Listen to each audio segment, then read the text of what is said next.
Welcome back to the grind. In this video, we're going to talk about how to defeat the Uncollected Red Goblin boss. He isn't too difficult as a champion, and there's only really a couple nodes that make a big difference. Flux Dispersal, every time you hit him, he will gain a charge that makes him take 5% less damage, and at 20 stacks, you'll do 0 damage until you do a heavy attack. And then the Missing in Action 2, whenever a buff expires on the defender, there's 4 seconds for you to land a special or heavy attack. If you do within that time limit, then you will apply a falter to the enemy. But if you don't, then you will get faltered, and so you will miss when you try to attack him. So first of all, pay attention every time I attack into Red Goblin. You can see those gray buffs on him stacking up every time, and each one results in 5% less damage being dealt. When you land a heavy attack, it turns them down to 0, and then you'll do full damage again. Here you can see once you hit 20, I start dealing 0 damage, and that will be until you land a heavy attack, which will clear all the charges. So you do have to use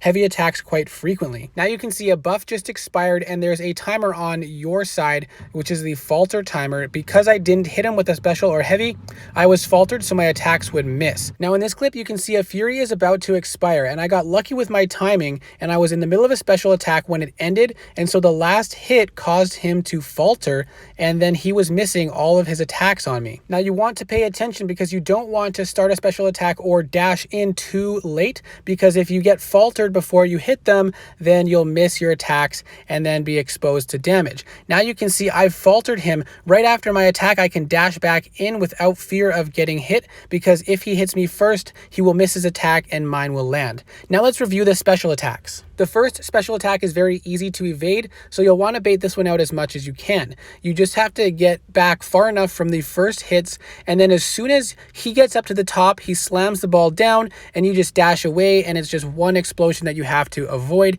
It is quite simple to get the hang of once you've done it a couple times. Now the special 2 attack is a bit more tricky. It's got 4 components, and you can avoid it completely. The first one is a slash attack, then there's 2 bombs that he throws, and the last one right before you see the fire, you want to evade back so that you don't get hit. The first one is a close range attack. Again, the second one is a bomb. The third one is another bomb, and you can evade those quite easily. The last one gets tricky because right before you see the fire show up, you need to evade because the damage onsets as the fire appears. Again, in slow motion, you can see you wait for the bombs to throw you back, and if you do it in quick succession with the bombs, you want to keep dashing back rapidly, and you will time it quite right for the last hit. More reliably, if you don't mind taking a little bit of block damage, you can just wait till you see the first damage or you see the fire appear to make that evade, but you will take 1 hit from that special.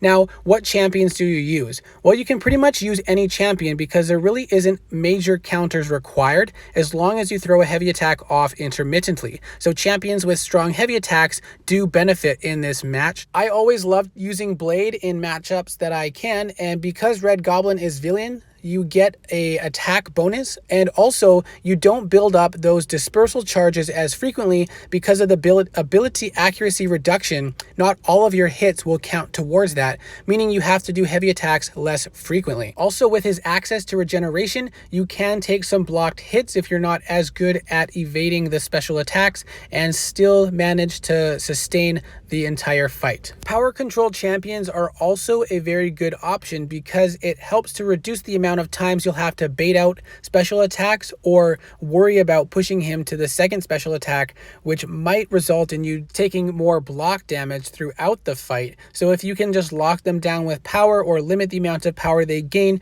that can relieve a lot of the pressure, and you just have to remember to cycle through the heavy attacks in order to remove the dispersal charges, as well as the special attacks or heavy attacks to apply falter to the enemy. I've also had a lot of good success with Dr. Voodoo, who has really good power control as well, and he can take advantage of buffs that are on Red Goblin as well as his buffs that he applies. And then Ghost Rider is a reasonable option as well. Doesn't quite have the optimal power control, but you can drain power with the special 2, as well as power lock with special 3, which does come in handy. And of course, with Doctor Doom, you have exceptional power control and lots of damage. But overall, this is a pretty simple fight, not too much to work around with Red Goblin himself, and the nodes are not too difficult either once you get the hang of it. But I do hope this video was helpful. Keep an eye out for a soon to come video on how to defeat Cosmic Ghost Rider if you think that would be helpful for you.